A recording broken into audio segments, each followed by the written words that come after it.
Hey everyone, welcome back to my channel nursing is honesty. तो आज का जो हमारा टॉपिक है वो है जॉन्डिस इन प्रेगनेंसी। तो ये एक रिक्वेस्टेड वीडियो है। तो सबसे पहले हम ये जानेंगे कि जॉन्डिस को हम क्या बोलते हैं। ठीक है, अगर नॉर्मल हमें कभी जॉन्डिस होता है तो हम उसे क्या बोलते हैं, जॉन्डिस ही बोलते हैं। हिंदी में उसे पीलिया बोला जाता है। और अगर प्रेग्नेंट स्टेट में हमें जॉन्डिस होता है तो उसे हम गेस्टेशनल जॉन्डिस या फिर कोलेस्टेसिस बोलते हैं। ठीक है, तो आप लोग देख सकते हो उसे हम बोल रहे हैं gestational jaundice. Gestational, 1 minute.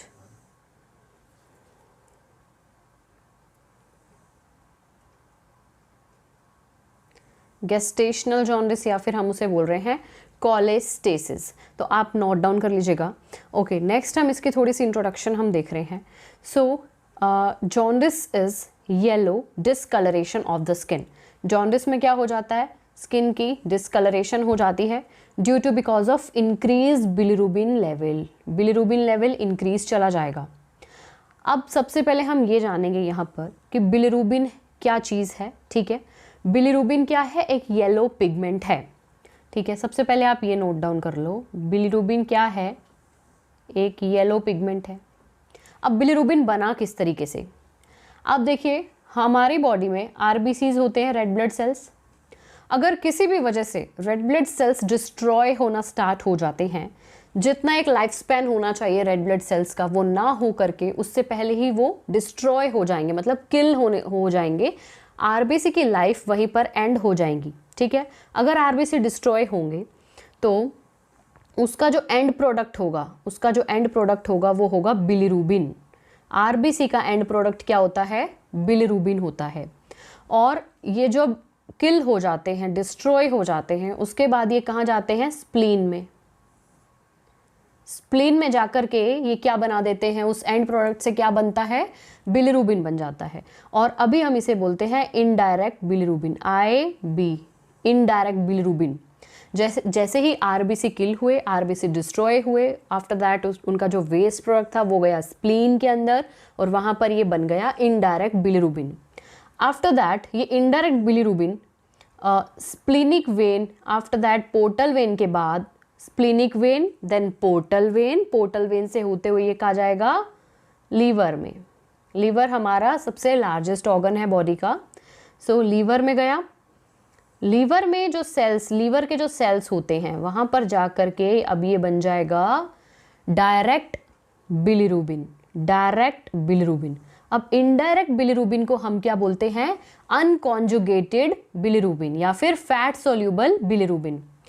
Note down कर लीजिएगा, इनडायरेक्ट बिलिरुबिन को हम बोल रहे हैं अनकॉन्जुगेटेड बिलिरुबिन या फिर फैट सोल्यूबल बिलिरुबिन। और डायरेक्ट बिलिरुबिन को हम बोलते हैं कॉन्जुगेट बिलिरुबिन। डायरेक्ट बिलिरुबिन को हम क्या बोलते हैं, कॉन्जुगेट बिलिरुबिन।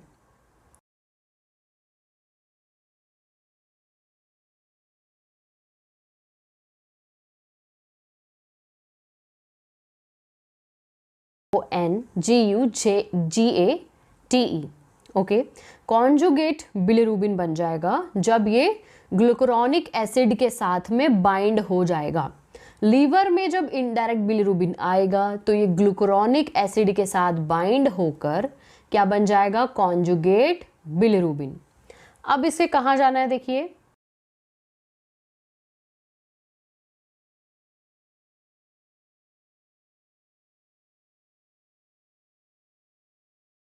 लीवर से ये जो कॉन्जुगेटेड बिलिरुबिन बना है ये कहाँ जा रहा है, बाइल डक्ट से होता हुआ ये गोल ब्लैडर में चला जाएगा एंड वहाँ से ये एक्सक्रीट आउट हो जाएगा डिओडेनम में जाकर के एंड आफ्टर दैट ये स्टूल के थ्रू एक्सक्रीट आउट हो जाएगा बॉडी से। अब यहाँ पर क्या हो रहा है, बिलिरुबिन बॉडी में बहुत ज़्यादा बन रहा है। इट मीन्स आरबीसीज बहुत ज़्यादा फॉर्मेशन हो रही है आरबीसीज की, साथ ही साथ डिस्ट्रक्शन भी हो रही है। आरबीसी ज़्यादा से ज़्यादा बन रही है और ज़्यादा से ज़्यादा डिस्ट्रॉय हो रही है। ठीक है, अब ये कोई भी कारण हो सकता है इसका कि आरबीसीज ज़्यादा से ज़्यादा बने, ज़्यादा से ज़्यादा डिस्ट्रॉय होए, जिसकी वजह से बिलिरुबिन का फॉर्मेशन हो। देन बिलिरुबिन जाएगा लीवर में, कॉन्जुगेटेड बिलिरुबिन बन जाएगा जब वो ग्लूकुरोनिक एसिड के साथ बाइंड हो जाएगा। आफ्टर दैट वो बाइल डक्ट के थ्रू कहाँ जाएगा, गॉल ब्लैडर में। अब बिलिरुबिन का लेवल हाई 3 केसेस में जा सकता है। 3 ऐसे फीचर्स हैं, 3 ऐसे फैक्टर्स हैं। देखिए, सबसे फर्स्ट फैक्टर है कि आरबीसी की डिस्ट्रक्शन बहुत ही फास्ट रेट पे हो। इस केस में क्या होगा, ज़्यादा से ज़्यादा बिलिरुबिन बन जाएगा बॉडी में। नेक्स्ट है, अगर इंट्रा हिपैटिक कोलेस्टेसिस की कंडीशन है, इसका मतलब है कि लीवर के सेल्स जो हैं वो इतने कैपेबल नहीं है कि वो बिलिरुबिन को अच्छे से मेटाबोलाइज कर पाएँ, या लीवर जो है वो बिलिरुबिन को एब्जॉर्ब करता है वो नहीं कर पाएगा, तो बिलिरुबिन बॉडी में ही रह जाएगा, ब्लड स्ट्रीम में। आफ्टर दैट देखते हैं, थर्ड हो सकता है बाइल डक्ट के अंदर कोई ऑब्स्ट्रक्शन क्रिएट हो गई हो। ओके, तो ये 3 फैक्टर्स हो सकते हैं जिसकी वजह से बिलिरुबिन जो है उसका लेवल हाई हो जाएगा। अब देखिए, jaundice is yellow discolouration of the skin, because bilirubin एक येलो पिगमेंट है, दैट्स वाई हमारी स्किन का कलर येलो हो जाएगा एंड म्यूकस मेम्ब्रेन का कलर येलो हो जाएगा। साथ ही साथ जो हमारी आईज के अंदर स्क्लेरा होती हैं वो भी येलोइश दिखने लगेंगी due to because of the high level of bilirubin. Okay, jaundice become clinically evident when the serum bilirubin level exceed 2.5 mg per deciliter, milligram per deciliter। अब आप ये देखिए, जो डायरेक्ट बिलिरुबिन होता है उसका लेवल, नॉर्मल लेवल कितना होना चाहिए, 0. नोट डाउन करना, 0.2 से लेकर के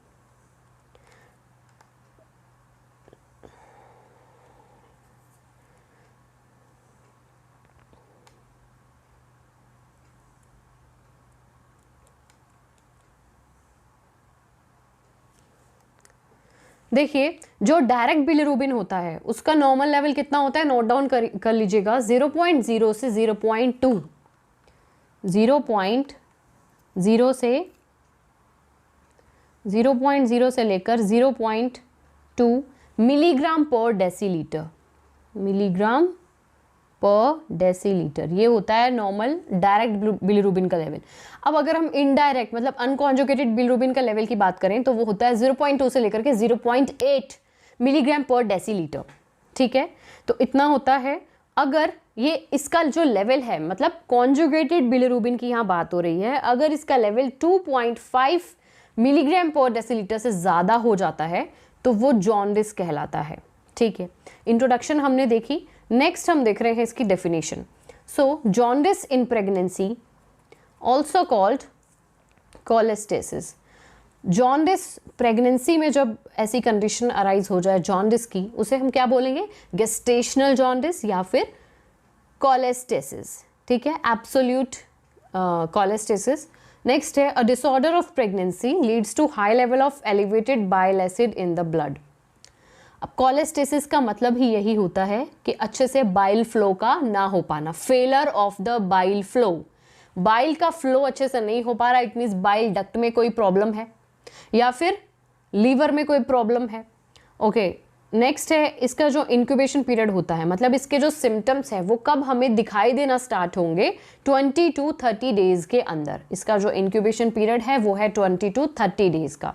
आपको बताया था कि आरबीसी की जैसे कि डिस्ट्रक्शन होना स्टार्ट हो जाएगी। सेकंड जो मैंने आपको फीचर या फैक्टर आप बोल सकते हो बताया था बिलिरुबिन के इंक्रीज होने का, वो मैंने आपको बताया था कि लीवर के जो सेल्स है वो हो सकता है अच्छे से मेटाबोलाइज ना कर पाए बिलिरुबिन को, जिसकी वजह से बिलिरुबिन का लेवल जो है वो हाई चला जाएगा। प्री एक्लेम्सिया के केस में ऐसा होगा, हेल्प सिंड्रोम जिसमें प्रेजेंट होता है उससे भी बिलिरुबिन का लेवल हाई चला जाता है। मलेरिया का जो पॉजिटिव एजेंट है वो है प्लाज्मोडियम। तो प्लाज्मोडियम डायरेक्टली अटैक करता है आरबीसीज पे, जिसकी वजह से आरबीसीज का डिस्ट्रक्शन बहुत ही फास्ट, बहुत ही क्विकली रेट पे होता है, जिसकी वजह से बिलिरुबिन का लेवल हाई जाएगा। सिकल सेल आरबीसी की अगर फॉर्मेशन होती है तो डिस्ट्रक्शन भी बहुत जल्दी होने लग जाती है, जिसकी वजह से बिलिरुबिन का लेवल हाई चला जाएगा। ओवरडोज ऑफ पैरासीटामोल की वजह से भी ऐसा हो सकता है। नेक्स्ट, अगर हम इनडायरेक्ट कॉजेज की बात करें तो वो है ओबेसिटी। ये एक इनडायरेक्ट कोज है बिलिरुबिन के हाई लेवल का, क्योंकि अगर ओबेसिटी होगी तो हो सकता है कि आपका फैटी लीवर हो। ठीक है, तो ये एक इनडायरेक्ट कोज है जो कि बिलिरुबिन के लेवल को हाई कर रहा है। ऑटो इम्यून डिसऑर्डर की वजह से ऐसा हो सकता है, जो हमारा इम्यून सिस्टम है वो बहुत बार एक्टिव हो जाता है, हमारे खुद के ही सेल्स को वो as a foreign body treat करता है, तो हमारे खुद के आरबीसीज को हमारा इम्यून सिस्टम डिस्ट्रॉय करने लग जाएगा, जिसकी वजह से डिस्ट्रक्शन बहुत फास्ट एंड क्विक रेट पे होगी, बिलिरुबिन का लेवल हाई जाएगा। कंजेनाइटल मालफॉर्मेशन है, अगर बाइल डक्ट के कुछ कंजेनाइटल मालफॉर्मेशन है जिसकी वजह से बाइल का फ्लो अच्छे से नहीं हो रहा है, तो उस वजह से भी ऐसा हो सकता है। हाई कोलेस्ट्रॉल लेवल, जैसे मैंने बताया कोलेस्ट्रॉल लेवल हाई होगा तो क्या होगा, लीवर हमारा फैटी हो जाएगा, जो कि इनडायरेक्टली कॉज कर रहा है हाई लेवल ऑफ बिलिरुबिन को। गॉल ब्लैडर स्टोन की वजह से भी ऐसा हो सकता है। साइन एंड सिम्टम्स देख रहे हैं, कलर जो टंग का है, स्किन का है, वो येलोइश होगा, जैसे मैंने बताया बाइल जो है वो येलो पिगमेंट है। व्हाइट एंड येलो कलर का स्क्लेरा होगा, आई में ये मैं बता चुकी हूँ। पेल कलर का यूरिन होगा, ओके। लाइट ग्रे कलर का स्टूल होगा। ईचिंग होगी पाम में, सोल में और टमी एरिया पे, प्रोराइटस जिसे बोलते हैं, प्रोराइटस नोट डाउन कर लीजिएगा, प्रोराइटस। वीकनेस होगी, loss of appetite, nausea and vomiting, और फीवर रहेगा, हेडेक, स्वेलिंग रहेगी लेग्स, एंकल, फीट्स पे, joint pain and muscle pain रहेगा, स्वेलिंग रहेगी अराउंड द लीवर रीजन, मतलब जो हमारा राइट हाइपोकॉन्ड्रिक रीजन होता है, जहाँ पर लीवर प्रेजेंट होता है, जहाँ लीवर सिचुएटेड होता है, वहाँ पर स्वेलिंग रहेगी, ओके। नेक्स्ट है इन्वेस्टिगेशन, हम क्या करा सकते हैं, तो हम यूरिन टेस्ट करा सकते हैं, यूरिनालिसिस करा सकते हैं, जिसके थ्रू हमें बाइल अगर अच्छे से एक्सक्रीट आउट नहीं हो पा रहा है बॉडी से या कोई ऑब्स्ट्रक्शन है तो हमें पता लग जाएगा। ब्लड टेस्ट हम करा सकते हैं, जैसे आरबीसी का डिस्ट्रक्शन मैंने आपको बताया हाई रेट पे हो रहा है तो उसका लेवल हम देख सकते हैं, बॉडी में आरबीसी का लेवल देख सकते हैं। ब्लड काउंट जिसे सीबीसी बोलते हैं, कंप्लीट ब्लड काउंट हम देख सकते हैं। नेक्स्ट है अल्ट्रासोनोग्राफी, अल्ट्रासोनोग्राफी करा सकते हैं फैटी लीवर के लिए, और अगर कोई भी ऑब्स्ट्रक्शन है तो वो भी हमें शो हो जाएगी यूएसजी के थ्रू। लीवर बायोप्सी हम इसमें करा सकते हैं। अब कुछ कॉम्प्लिकेशंस देख लेते हैं, जैसे सीवियर हेपेटाइटिस कॉम्प्लिकेशन हो सकती है, अगर फैटी लीवर हो जाएगा तो हेपेटाइटिस उसे ही बोलते हैं हम severe hepatitis. Hepatic encephalopathy, kidney problems, liver cirrhosis, तो सब बिलिरुबिन बाइल से ही कनेक्टेड हैं, ओके। फीटस की अगर हम बात करें तो क्या हो सकता है, फीटस को हो सकता है इंट्रा यूट्राइन ग्रोथ रिटार्डेशन, अगर मदर को जॉन्डिस रहेगा तो फीटस की ग्रोथ अच्छे से नहीं हो पाएगी, ओके। बिकॉज अगर आरबीसी का डिस्ट्रक्शन हाई रेट पे हो रहा है, मदर भी एनीमिक हो जाएगी, ठीक है। साथ ही साथ जो फीटस है उसे भी प्लासेंटा से अच्छे से ऑक्सीजन नहीं मिल पाएगी, तो फीटस का जो है अच्छे से ग्रोथ नहीं हो पाएगा। और न्यूरोलॉजिकल कॉम्प्लिकेशंस हैं, देन डिलीवरी रिलेटेड कॉम्प्लिकेशंस है, जैसे स्टिल बर्थ हो सकता है बेबी अलाइव ना हो, बर्थ हो डिलीवर होने के बाद, प्रीटर्म बर्थ हो सकती है, पोस्टपार्टम हैमरेज हो सकती है, एब्रप्शियो प्लेसेंटा। एब्रप्शियो प्लेसेंटा मतलब कंप्लीटली प्लासेंटा का एक्सपल्शन नहीं होता है, ओके। ट्रीटमेंट की अगर हम बात करें तो हम हेल्दी डाइट प्रोवाइड कराएंगे, देन लाइफस्टाइल की मॉडिफिकेशन कर सकते हैं हम इसके अंदर, और मतलब जो अपना लाइफस्टाइल है वो चेंज करे वुमेन, उसको हेल्दी डाइट हम प्रोवाइड कराएंगे। सो आई थिंक आपको जॉन्डिस एंड प्रेगनेंसी का टॉपिक क्लियर हो गया होगा, जिसे हम गेस्टेशनल जॉन्डिस बोलते हैं। सो अगर वीडियो अच्छी लगे वीडियो को लाइक करना, चैनल को सब्सक्राइब करना, बेल आइकन को प्रेस करना नोटिफिकेशंस के लिए। Thanks for watching.